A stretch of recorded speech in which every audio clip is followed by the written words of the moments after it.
بسم اللہ الرحمن الرحیم۔ السلام علیکم ورحمۃ اللہ وبرکاتہ۔ آپ دیکھ رہے ہیں یوٹیوب چینل حسن خورشید اوان اور میں خورشید احمد ہوں۔ آئیے قرآن پڑھیں کے سلسلے میں آج ہم سورۃ النساء کی آیت نمبر 23 سے آیت نمبر 33 تک کا ترجمہ اور تفسیر پڑھیں گے۔ اعوذ باللہ من الشیطان الرجیم، بسم اللہ الرحمن الرحیم۔ حرمت علیکم امہاتکم وبناتکم واخواتکم وعماتکم وخالاتکم وبنات الاخ وبنات الاخت وامہاتکم التی ارضعنکم واخواتکم من الرضاعات وامہات نسائکم وربائبکم التی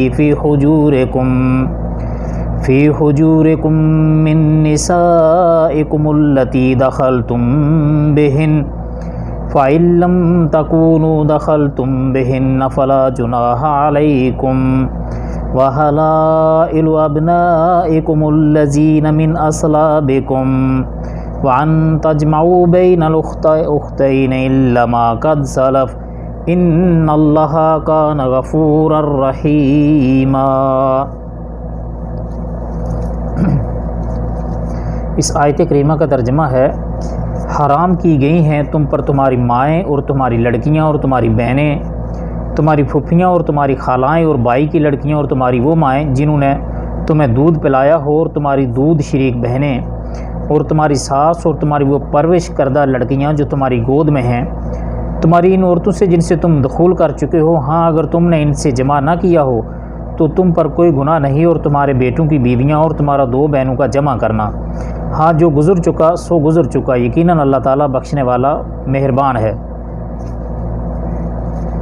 اس آیت کریمہ کی مفسرین نے تفسیر کچھ یوں بیان کی ہے، مختصر تفسیر یہ ہے کہ جن عورتوں سے نکاح کرنا حرام ہے ان کی تفصیل بیان کی جا رہی ہے۔ ان میں 7 محرمات نسبی اور 7 رضائی اور 4 سسرالی بھی ہیں۔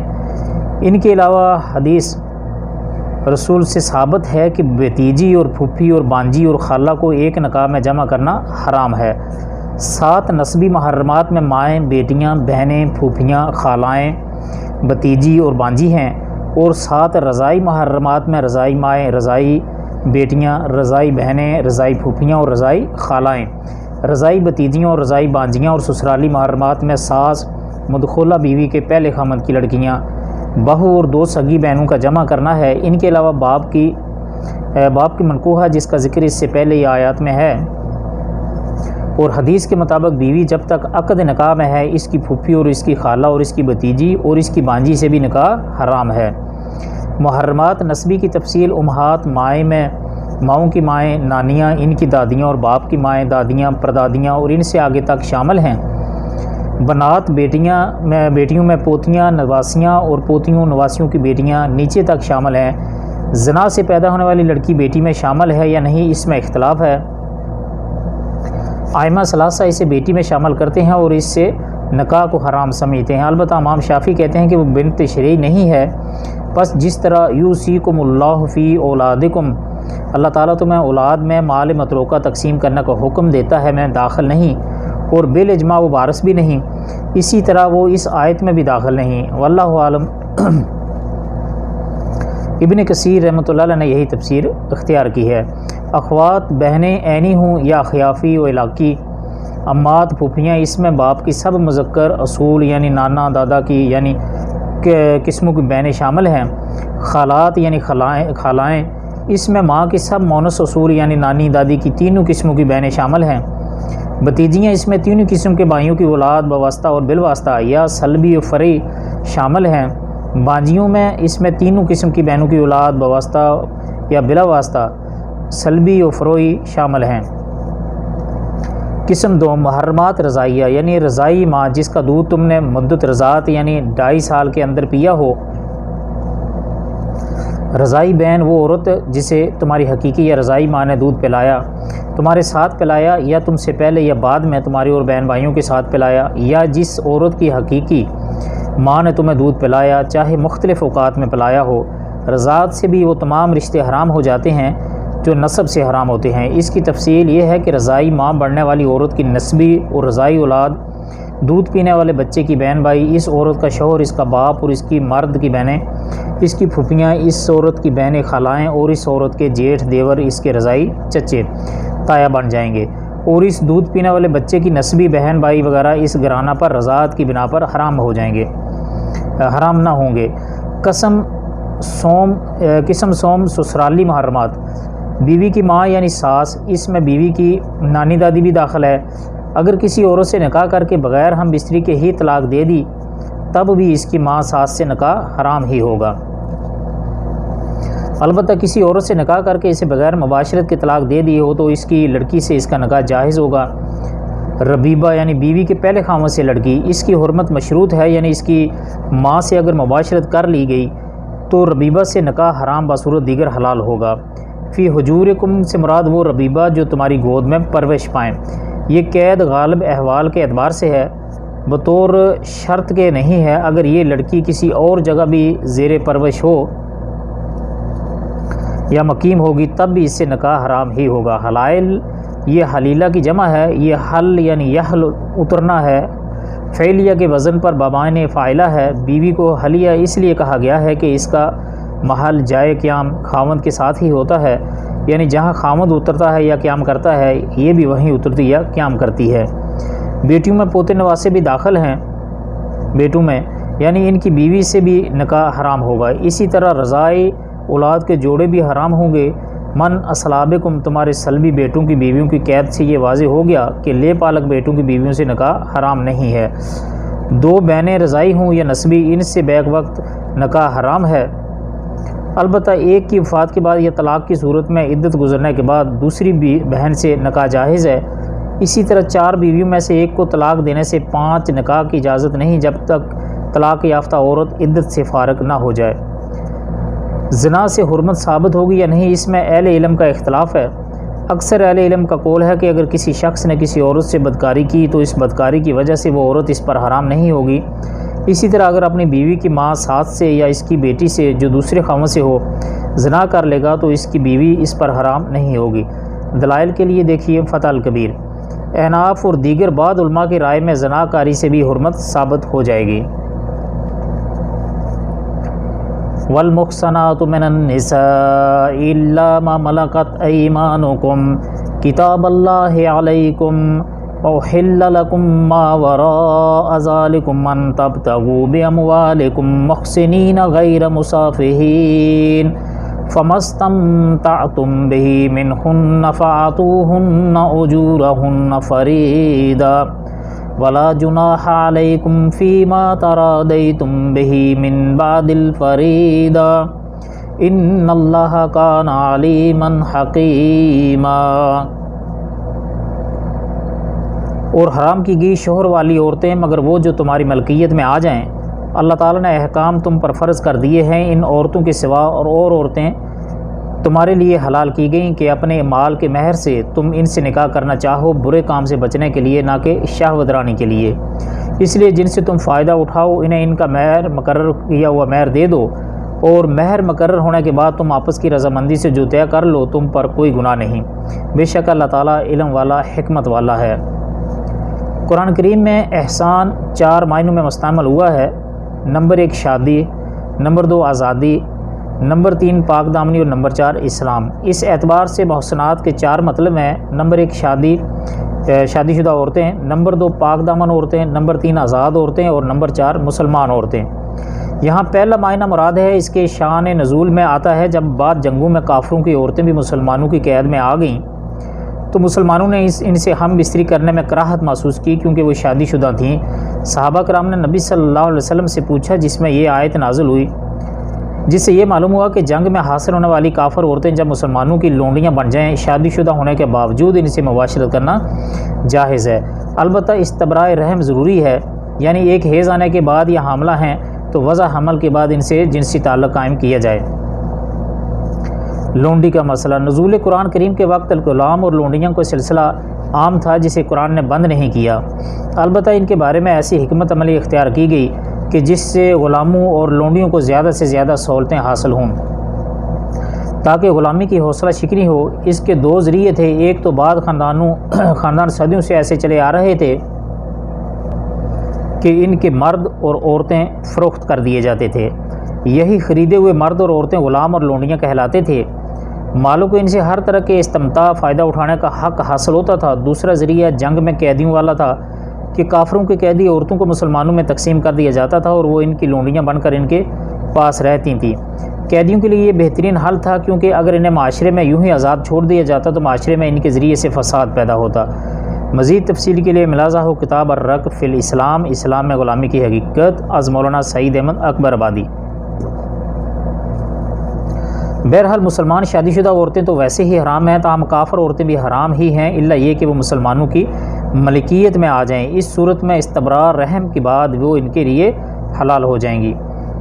یعنی مذکورہ محرکات قرآنی اور حدیثی کے علاوہ دیگر عورتوں سے نکاح کرنا جائز ہے، بشرطے 4 چیزیں اس میں ہوں۔ اول یہ کہ طلب کرو، یعنی دونوں طرف سے ایجاب و قبول ہو، اور دوسری یہ مہر ادا کرنا قبول کرو۔ تیسری ان کی شادی کی قید دائمی قبضے میں لانا مقصود ہو، صرف شہوت رانی غرض نہ ہو، جیسے زنا میں یا اس سے متع میں ہوتا ہے جو شیعہ میں رائج ہے، یعنی جنسی خواہش کی تسکین کے لیے چند روز یا چند گھنٹوں کا نکاح۔ چوتھی یہ کہ چھپی یاری نہ ہو بلکہ گواہوں کی موجودگی میں نکاح ہو۔ یہ چاروں شرطیں اس آیت سے مستفاد ہیں۔ اس سے جہاں شیعوں کے متع کا بطلان ہوتا ہے، وہیں مروجہ حلالہ کا بھی ناجائز ہونا ثابت ہوتا ہے، کیونکہ اس کا مقصد بھی عورت کو نکاح کر کے دائمی قید میں لانا نہیں ہوتا، بلکہ عرفہ یہ صرف ایک رات کے لیے مقرر اور معمود ذہنی ہے۔ یہ اس امر کی تاکید ہے کہ جن عورتوں سے تم نکاح شرعی احکام کے ذریعے سے کرو تو انہیں ان کا مقرر کردہ مہر ضرور ادا کرو۔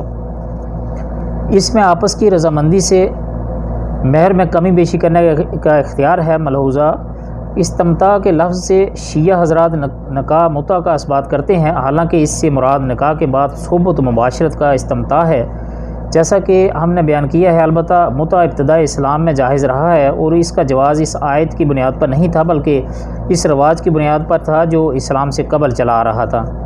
پھر نبی صلی اللہ علیہ وسلم نے نہایت واضح الفاظ میں اسے قیامت تک کے لیے حرام کر دیا۔ وَمَن لَّمْ يَسْتَطِعْ مِنكُمْ طَوْلًا أَن ينكح المحصنات المؤمنات فمما ملكت أيمانكم من فتياتكم المؤمنات والله أعلم بإيمانكم بعضكم من بعض فانكحوهن بإذن أهلهن وآتوهن أجورهن بالمعروف محصنات غير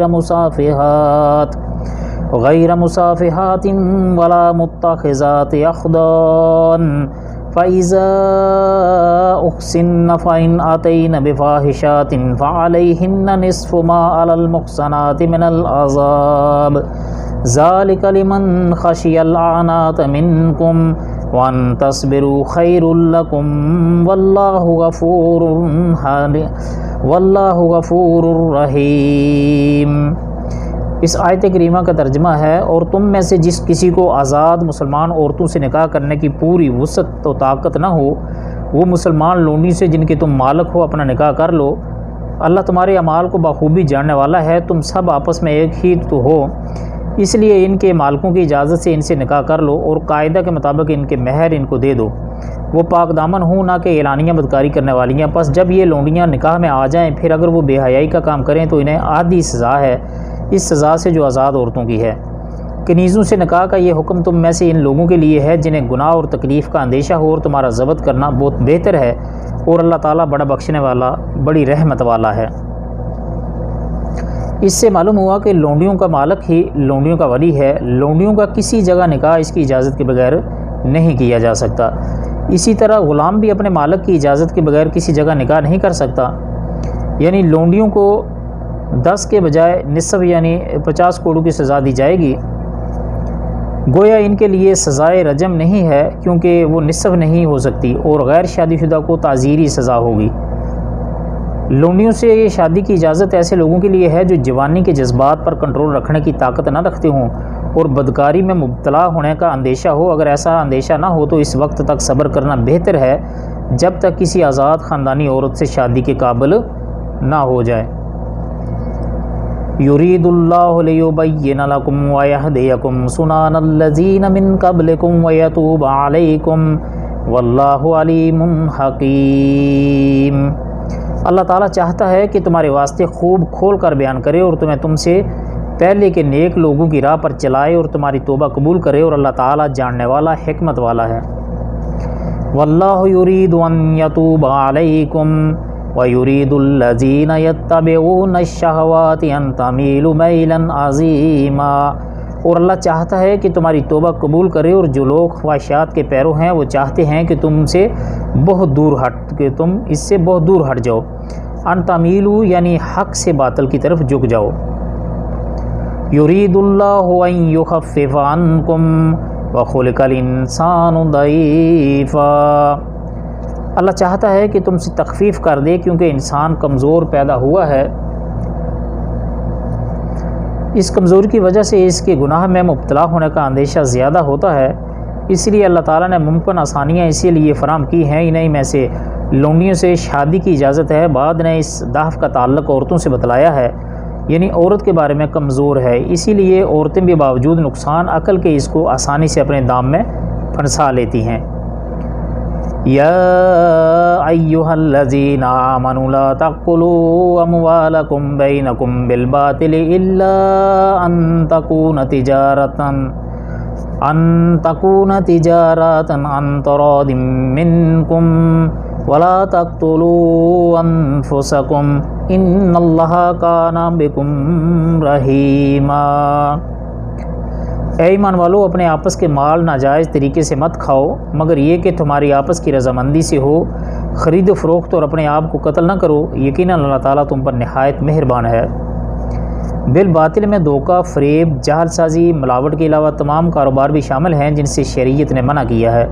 اسی طرح ممنوع اور حرام چیزوں کا کاروبار کرنا بھی باطل میں شامل ہے، مثلا بلا ضرورت فوٹوگرافی، ریڈیو، ٹی وی، وی سی آر، ویڈیو فلموں کا بنانا اور بیچنا وغیرہ، مرمت کرنا سب ناجائز ہے۔ اس کے لیے بھی شرط یہ ہے کہ لین دین حلال اشیاء کا ہو، حرام اشیاء کا کاروبار باہمی رضامندی کے باوجود بھی ناجائز ہی رہے گا۔ علاوہ ازیں رضامندی میں خیار مجلس کا مسئلہ بھی آ جاتا ہے کہ جب تک ایک دوسرے سے جدا نہ ہوں سودا فسخ کرنے کا اختیار رہے گا۔ اس سے مراد خودکشی بھی ہو سکتی ہے جو کبیرہ گناہ ہے، اور ارتکاب معصیت بھی جو ہلاکت کا باعث ہے، اور کسی مسلمان کو قتل کرنا بھی، کیونکہ مسلمان جسد واحد کی طرح ہے، اس لیے اس کا قتل بھی ایسا ہی ہے جیسے اپنے آپ کو قتل کیا ہو۔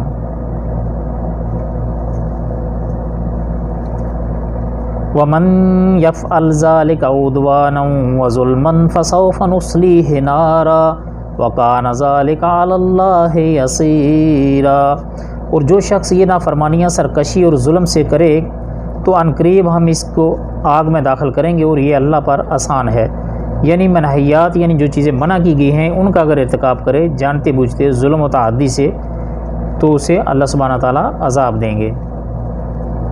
ان تجتنبوا کبائر ما تنہون عنہ نکفر عنکم سیئاتکم وندخلکم مدخلا کریما،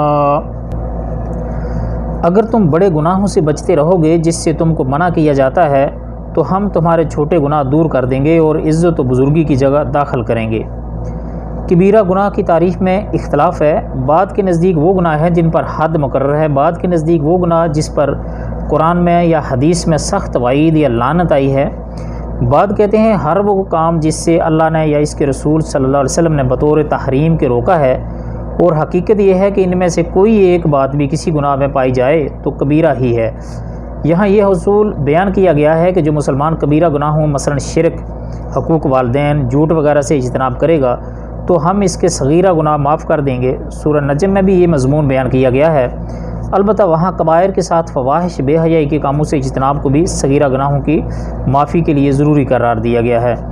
علاوہ ازیں صغیرہ گناہوں پر اصرار و مداومت بھی صغیرہ گناہوں کو کبائر بنا دیتی ہے۔ اسی طرح اجتناب کبائر کے ساتھ احکام و فرائض اسلام کی پابندی اور اعمال صالح کا اہتمام بھی نہایت ضروری ہے۔ صحابہ کرام رضوان اللہ علیہم اجمعین نے شریعت کے مزاج کو سمجھ لیا تھا، اس لیے انہوں نے صرف وعدہ مغفرت پر ہی تقیہ نہیں کیا بلکہ مغفرت اور رحمت الہی کے یقینی حصول کے لیے مذکورہ تمام ہی باتوں کا اہتمام کیا، جبکہ ہمارا دامن عمل سے تو خالی ہے لیکن ہمارے قلب امیدوں اور آرزوؤں سے معمور ہیں۔ وَلَا تَتَمَنَّوْا مَا فَضَّلَ اللَّهُ بِهِ بَعْضَكُمْ عَلَى بَعْضٍ لِلرِّجَالِ نَصِيبٌ مِّمَّا اكْتَسَبُوا وَلِلنِّسَاءِ نَصِيبٌ مِّمَّا اكْتَسَبْنَ وَاسْأَلُوا اللَّهَ مِن فَضْلِهِ إِنَّ اللَّهَ كَانَ بِكُلِّ شَيْءٍ عَلِيمًا۔ اور اس کی آرزو نہ کرو جس کے باعث اللہ تعالیٰ نے تم سے بات کو بات پر بزرگی دی ہے۔ مردوں کا اس میں سے حصہ ہے جو انہوں نے کمایا، اور عورتوں کے لیے ان میں سے حصہ ہے جو انہوں نے کمایا، اور اللہ تعالیٰ سے اس کا فضل مانگو، یقیناً اللہ ہر چیز کا جاننے والا ہے۔ اس کی شان نزول، اس آیت مبارکہ کے شان نزول میں بتلایا گیا ہے کہ حضرت ام سلمہ رضی اللہ عنہ نے عرض کیا، مرد جہاد میں حصہ لیتے ہیں اور شہادت پاتے ہیں، ہم عورتیں ان فضیلت والے کاموں سے محروم ہیں، ہماری میراث بھی مردوں سے نصف ہے۔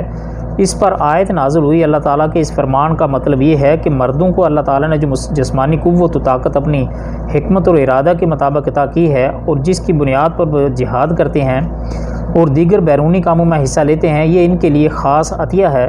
اس کو دیکھتے ہوئے عورتوں کو مردانہ صلاحیتوں کے کام کرنے کی آرزو نہیں کرنی چاہیے، البتہ اللہ کی اطاعت اور نیکی کے کاموں میں خوب حصہ لینا چاہیے، اور اس میدان میں وہ جو کچھ کمائیں گی مردوں کی طرح ان کا پورا حصہ انہیں دیا جائے گا۔ علاوہ ازیں اللہ تعالیٰ سے اس کے فضل کا سوال کرنا چاہیے، کیونکہ مرد اور عورت کے درمیان استعداد، صلاحیت اور قوت کا جو فرق ہے وہ تو قدرت کا ایک اٹل فیصلہ ہے جو محض آرزو سے تبدیل نہیں ہو سکتا، البتہ اس کے فضل سے کسب و محنت میں رہ جانے والی کمی کا ازالہ ہو سکتا ہے۔ وَلِكُلٍّ جَعَلْنَا مَوَالِيَ مِمَّا تَرَكَ الْوَالِدَانِ وَالْأَقْرَبُونَ وَالَّذِينَ عَقَدَتْ أَيْمَانُكُمْ فَآتُوهُنَّ نَصِيبَهُمْ إِنَّ اللَّهَ كَانَ عَلَى كُلِّ شَيْءٍ شَهِيدًا۔ ماں باپ یا قرابت دار جو چھوڑ مریں، اس کے وارث ہم نے ہر شخص کے لیے مقرر کر دیے ہیں جن سے تم نے اپنے ہاتھوں معاہدہ کیا ہے، انہیں ان کا حصہ دو، حقیقتاً اللہ تعالیٰ ہر چیز پر حاضر ہے۔ موالی مولا کی جمع ہے۔ مولا کے کئی معنی ہیں، دوست، آزاد کردہ غلام، چچا زاد، پڑوسی، لیکن یہاں اس سے مراد ورثاء ہیں۔ مطلب یہ ہے کہ ہر مرد اور عورت جو کچھ چھوڑ جائیں گے، اس کے وارث ان کے ماں باپ اور دیگر قریبی رشتہ دار ہوں گے۔ اس آیت کے محکم یا منسوخ ہونے کے بارے میں مفسرین کا اختلاف ہے۔ ابن جریر و طبری وغیرہ اسے غیر منسوخ یعنی محکم مانتے ہیں، اور ایمانکم معاہدہ سے مراد وہ حلف اور معاہدہ لیتے ہیں جو ایک دوسرے کی مدد کے لیے اسلام سے قبل دو اشخاص یا دو قبیلوں کے درمیان ہوا اور اسلام کے بعد بھی وہ چلا آ رہا تھا۔ نصیبہم حصہ سے مراد اس حلف اور معاہدے کی پابندی کے مطابق تعاون و تناصر کا حصہ ہے، اور ابن کثیر اور دیگر مفسرین کے نزدیک یہ آیت منسوخ ہے، کیونکہ ایمانکم سے ان کے نزدیک وہ معاہدہ ہے جو ہجرت کے بعد ایک انصاری اور مہاجر کے درمیان اخوت کی صورت میں ہوا تھا۔ اس میں ایک مہاجر انصاری کے مال کا اس کے رشتہ داروں کے بجائے وارث ہوتا تھا، لیکن یہ چونکہ ایک عارضی انتظام تھا، اس لیے پھر وَأُولُو الْأَرْحَامِ بَعْضُهُمْ أَوْلَىٰ بِبَعْضٍ فِي کتاب اللہ، رشتہ دار اللہ کے حکم کی روح سے ایک دوسرے کے زیادہ حقدار ہیں نازل فرما کر اسے منسوخ کر دیا گیا ہے۔ اب فَأْتُوهُمْ نَصِيبَهُمْ سے مراد دوستی و محبت اور ایک دوسرے کی مدد ہے، اور بطور وصیت کچھ دے دینا بھی اس میں شامل ہے۔ مولات، عقد، موالات، حلف یا موالات اخوت میں اب وراثت کا تصور نہیں ہوگا۔ اہل علم کے گروہ نے اس سے مراد ایسے شخص کو لیا جن میں سے کم از کم ایک لاوارث ہے اور ایک دوسرے شخص سے یہ طے کرتا ہے کہ میں تمہارا مولا ہوں، اگر کوئی جنایت کروں تو میری مدد کرنا، اور اگر مارا جاؤں تو میری دیت لے لینا۔ اس لاوارث کی وفات کے بعد اس کا مال مذکورہ شخص لے گا، بشرطے کہ واقعتاً اس کا کوئی وارث نہ ہو۔ بعد دوسری اہل علم نے اس آیت کا ایک اور معنی بیان کیا ہے، وہ کہتے ہیں کہ والذین عقدت ایمانکم سے مراد بیوی اور شوہر ہیں، اور اس کا عطف الاقربون پر ہے۔ معنی یہ ہیں کہ ماں باپ نے، قرابت داروں نے، اور جن کو تمہارا عہد و پیمان آپس میں باندھ چکا ہے، یعنی شوہر یا بیوی، انہوں نے جو کچھ میراث میں چھوڑا اس کے حقدار یعنی حصہ دار ہم نے مقرر کر دیے ہیں، لہٰذا ان حقداروں کو ان کے حصے دے دو۔ گویا پیچھے آیات میراث میں تفصیلات جو حصے بیان کیے گئے تھے، یہاں اجمالاً ان کی ادائیگی کی مزید تاکید کر دی گئی ہے۔ تو ناظرین، یہ تھی ہماری آج کی ویڈیو، یہ تھا ہمارا آئیے قرآن پڑھیں کے سلسلے میں آج کا سبق۔ امید ہے آپ کو ویڈیو اچھی لگی ہوگی۔ اگر ویڈیو اچھی لگے تو لائک، شیئر اور کمنٹ ضرور کیجیے گا۔ آپ سب کے قیمتی وقت کا بہت بہت شکریہ۔ السلام علیکم ورحمۃ اللہ وبرکاتہ۔